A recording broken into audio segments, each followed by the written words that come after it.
Hello, I'm Jashikins, and welcome to another episode Jash Reads. Tonight, we will continue Animorphs number 3, The Encounter by K.A. Applegate.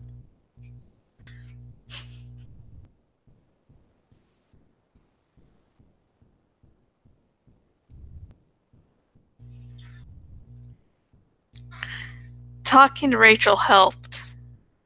A little, anyway. I spent the night in my little drawer in Jake's attic. I spent the next day flying around, waiting for my. In some ways, I realized my situation wasn't all that bad. For one thing, I had no homework. For another, I could fly. How many average kids can hit 40 miles per hour in level flight and break 80 in a stoop, a dive? I went to the beach and rode the thermals there. It was best where the cliffs pressed right up against the blue ocean. I saw some prey, some mice and voles in the grass along the top of the cliff, but I ignored them. I was Tobias. I was human. Jake had called a meeting for all of us for that evening in his room. Tom, Jake's brother, would be away at a meeting of the sharing. The sharing is a front for the Yeerks. They pretend it's just some kind of Boy Scouts or whatever. But its real purpose is to recruit voluntary hosts for the Yeerks. I've got into the habit of checking people's watches from up in the air. Also, you know how banks sometimes will have a big sign showing the time and temperature? Those are helpful too. It's strange the things you miss when you lose your human body. Like showers, like really sleeping all the way, totally passed out, or like knowing what time it is. In the afternoon, I flew back to the school. I drifted around overhead till let out. Then I waited till I saw Jake, Rachel, Cassie, and Marco come out. They came out separately. Marco had pointed out that it was bad security for them to be seen together all the time. I followed the bus with Jake and Rachel in it. They lived closest, just a few blocks away from each other. Marco lived in some apartment on the other side of the boulevard. He lived with just his dad, since his mom drowned a few years ago. Cassie had to travel farthest, out to the farm, which was about a mile from the others. For me, it was about a 3-minute flight. Like I say, there are some good things about having wings. I guess really it's okay most of the time. Really. I floated on nice thermal above Jake's house, waiting for him to get home. I saw him get off the bus and go inside. I couldn't see Rachel from where I was because there were trees in the way, but I did see Marco for just a second or two. I concentrated on watching my friends. That way I didn't notice the squirrels in the trees as much, or the mice that poked their little noses from their holes and sniffed the air. After a while, I saw Tom leave Jake's house. Tom looks just like Jake, only he's bigger and has shorter hair. I'd never really known Tom well, but it was during the doomed attempt to rescue him from the Yeerk pool that I was trapped. He headed down the street, acting nonchalant. Then a block away, a car pulled up and opened a door. He jumped in, off to his meeting of the sharing. After a while, I saw the others start to head for Jake's house. I could identify Rachel easily. She was practicing for her gymnastics as she walked. She would walk along the edges of curbs, pretending they were balance beams. I flew in Jake's window once everyone was there. I didn't want it to look like I'd been hanging around all the time. all the time with nothing to do. About time, Marco said. We've all been waiting here for like an hour. They'd been there for about 2 minutes. I'm a busy bird, I said. I lost track of time. We better make this kind of quick, Cassie said. Miss Lambert gave us papers to write by day after tomorrow, and I promised my dad I'd help him release this great horned owl. He was a mess. He'd landed on a power line and got fried, but he's ready to go now. We have a habitat picked out. Friend of yours, Tobias? Marco teased me. The others all shot him nasty looks. But the truth was, it made me feel okay to be teased by Marco. Marco teased everybody. We hawks don't hang with owls, I said. They do nights. We mostly do days. He's a beautiful animal, Cassie said. I see them sometimes at night, I said. They're amazing, so cool, totally silent. Their wings don't make a sound. One can fly an inch in front of your face and you won't know it. And you won't hear it. Damn it. Okay, look, if Cassie has to get going, maybe we better deal with business, Jake said. Yeah, if you two are done with the bird talk part of the meeting, Marco added. I have to get going soon, too, Rachel said. She looked a little embarrassed. My gymnastics class is putting on an exhibition at the mall. Oh, I'm there, Marco crowed. No, you are not there, Rachel snapped. None of you is going near that place. You know how I feel about having to put on stupid exhibitions. Rachel is not one of those people who like to perform in front of a crowd. We have learned how the Yeerks get their air and water, Jake said, trying to get down to business. And we even know where they do it. And we more or less know when. There ought to be some way for us to use this information. Any ideas? Rachel shrugged. We try and find a way to destroy the ship. Marco raised his hand like he was in class. How about if we go back to talking about birds? Rachel ignored him, as she usually did. Look, we find some way to destroy that ship, and maybe the Yeerks will run out of air and water. Maybe that will even mean they have to give up and go home. Maybe, Cassie said. Or they may have a dozen more of those ships in different places all over the earth. We don't know how many ships they have. This one would be all we need if... Marco began to say. Then I guess he realized he was about to suggest something dangerous. I mean, nothing. What? Jake asked him. What were you going to say? Marco looked trapped. He shrugged. Okay, look, What if that ship didn't get blown up or disintegrated or whatever? What if it was flying over the city and suddenly the cloaking device was turned off? We were all silent while we thought about that image. Suddenly, a million people would look up in the sky and see a ship the size of a skyscraper.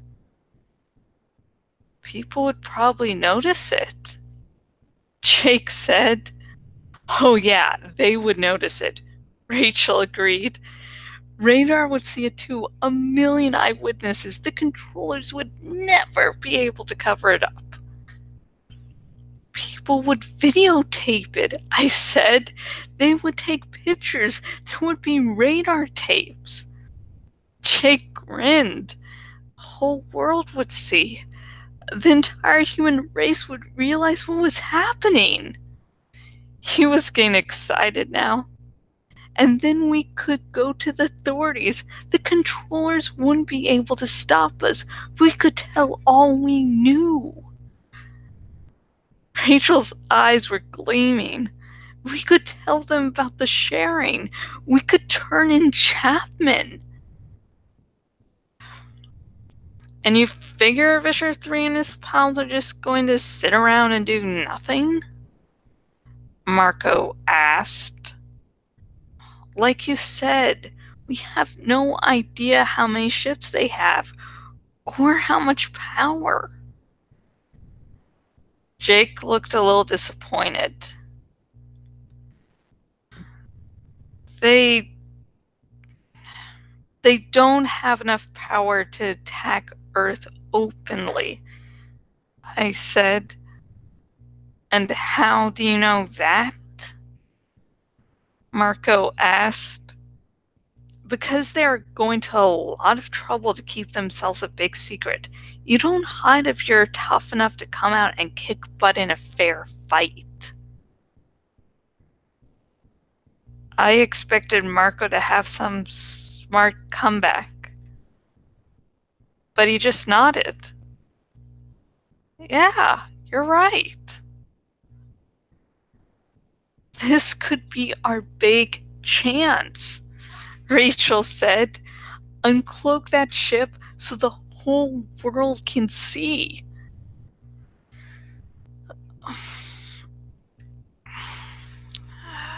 I hate to ask this, Marco said with a groan.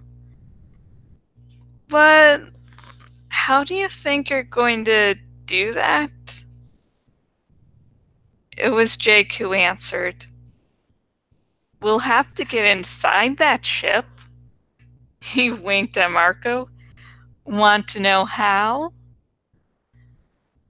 Marco shook his head. Not really. Through the water pipes, as fish. Marco sighed. Jake, I just told you I didn't want to know. And that's it. Oh, god damn it, I'm hungry. For some fucking reason I'm hungry. Berg.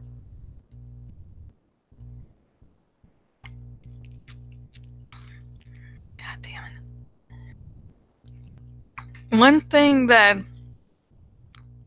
I like to point out about Marco's relationship with Tobias is that, and sort of proving that they are good friends, even a little early on when things are a little rocky.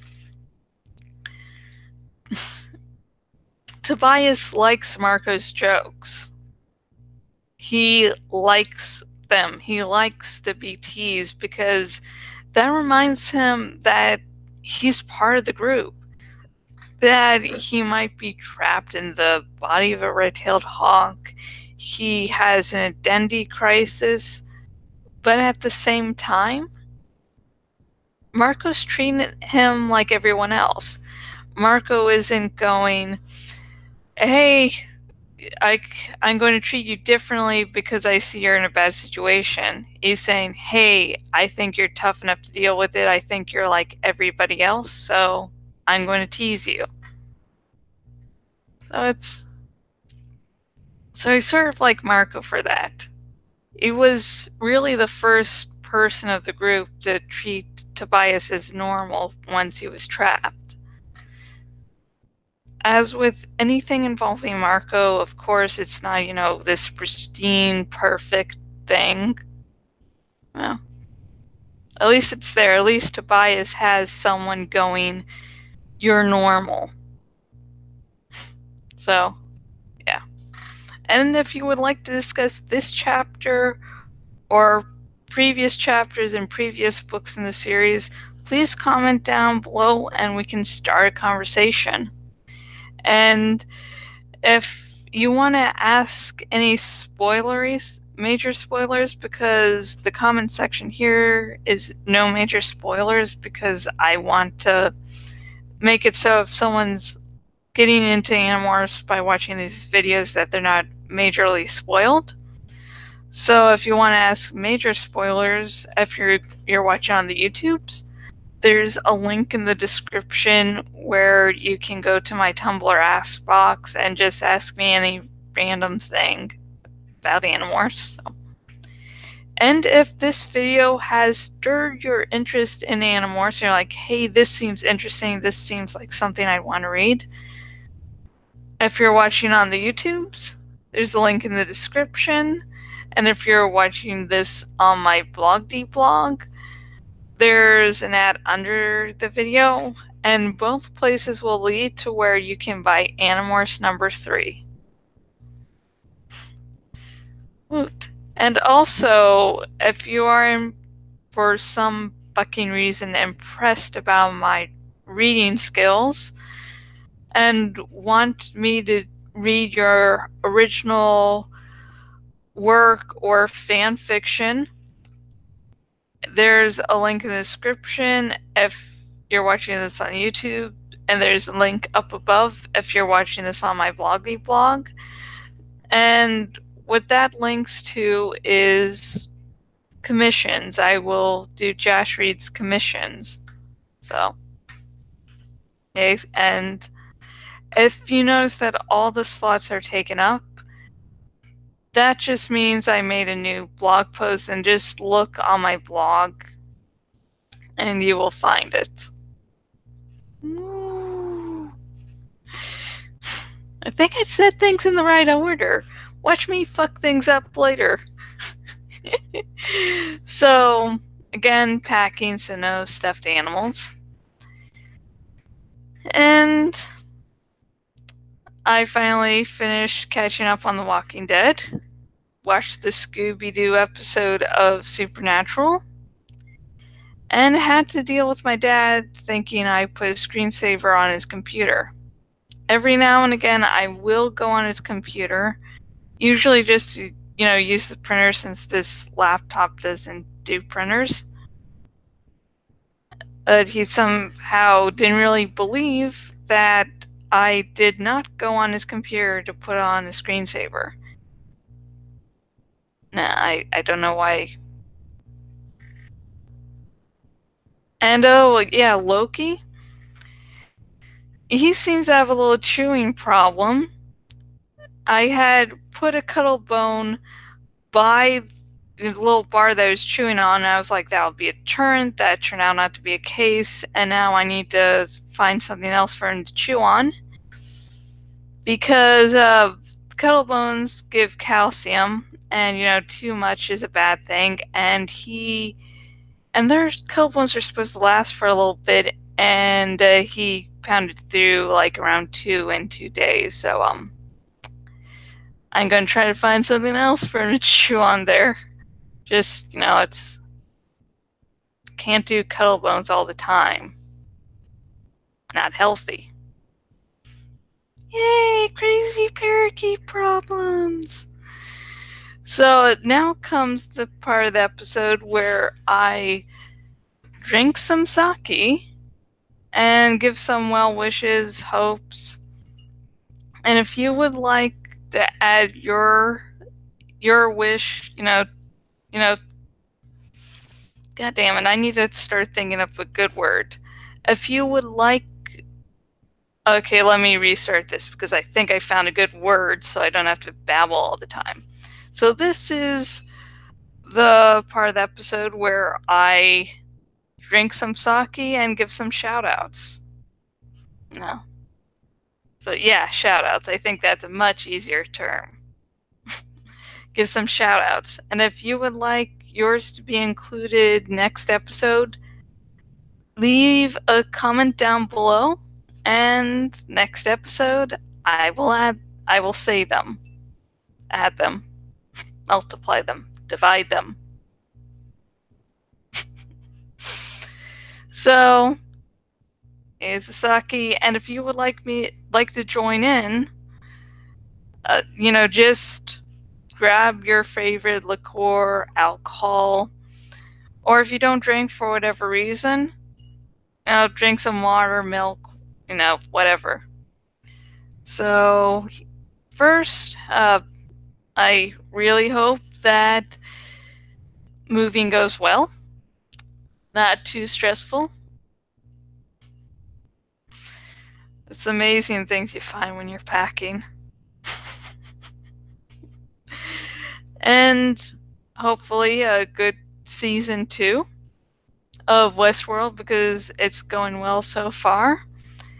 That I get over my pain of having no more Ash versus Evil Dead.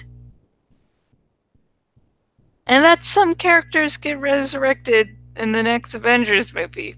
Because if you've seen the movie, I saw it drunk myself. I just started really fucking drinking there because like I'd heard from others, lots died, so I was like, yeah, I'm not seeing this shit sober.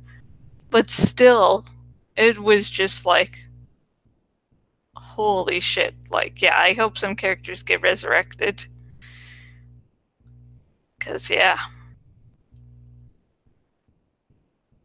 I can see all the people who have seen the latest Avengers movie to be in agreeing with my sentiment, and for all those who have yet to see the Avengers 3, going, oh shit, what the fuck am I into? So, here.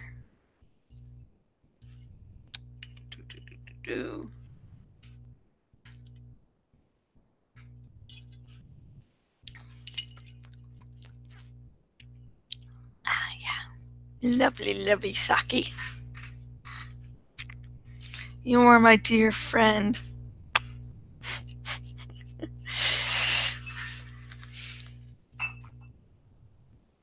And surprisingly enough, even though I've talked about drinking in this episode and just kissed my sake bottle, I don't usually drink.